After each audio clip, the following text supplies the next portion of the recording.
Hi guys, Valentine's day ഒക്കെ അല്ലേ? നമുക്കൊരു സർപ്രൈസ് ഗിഫ്റ്റ് ബോക്സ് ചെയ്താലോ? വായോ, ഞാൻ ഇതിനായിട്ട് ഡ്രോയിങ് ഷീറ്റാണ് എടുത്തേക്കുന്നത്. നിങ്ങളുടെ കയ്യിൽ കുറച്ച് കട്ടിയുള്ള പേപ്പർ ഉണ്ടെങ്കിൽ അതായാലും മതി കേട്ടോ. പിന്നെ ഇതിൽ ഓരോ സ്ക്വയറും വന്നിട്ട് 10 സെൻറ്റിമീറ്ററിലാണ് എടുത്തേക്കുന്നത്. ഞാൻ മെഷർമെൻ്റ് എല്ലാം കറക്റ്റ് കൊടുത്തിട്ടുണ്ട്. അപ്പം അതിൽ കാണിച്ചിരിക്കും പോലെ നമുക്ക് എല്ലാം ഒന്ന് മെഷർ ചെയ്ത് വരച്ച് കട്ട് ചെയ്തെടുത്ത് കഴിഞ്ഞാൽ നമ്മുടെ ബേസ് സെറ്റാവും, ബോക്സിൻ്റെ ബേസ് സെറ്റാവും. ഇനി അത് അടയ്ക്കാനായിട്ടുള്ള മുകളിലത്തെ ഭാഗം മാത്രം നമുക്ക് ചെയ്താൽ മതി. അപ്പോൾ അത് ചെയ്യാനായിട്ട് 15.2 സെൻറ്റിമീറ്ററിലാണ് ഞാനിത് എടുത്തേക്കുന്നത്.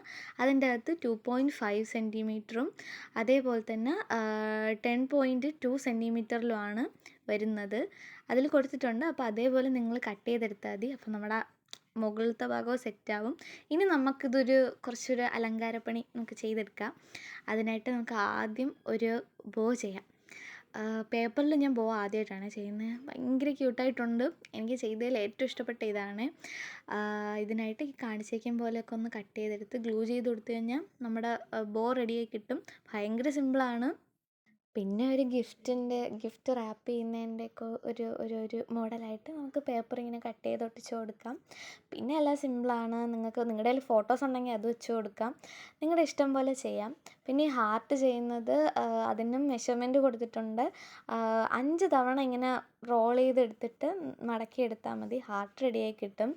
പിന്നെന്താ, സംഭവം റെഡിയാണ്. അതെല്ലാം ഒട്ടിച്ച് കൊടുത്തു കഴിഞ്ഞാൽ എല്ലാം സെറ്റാണ്.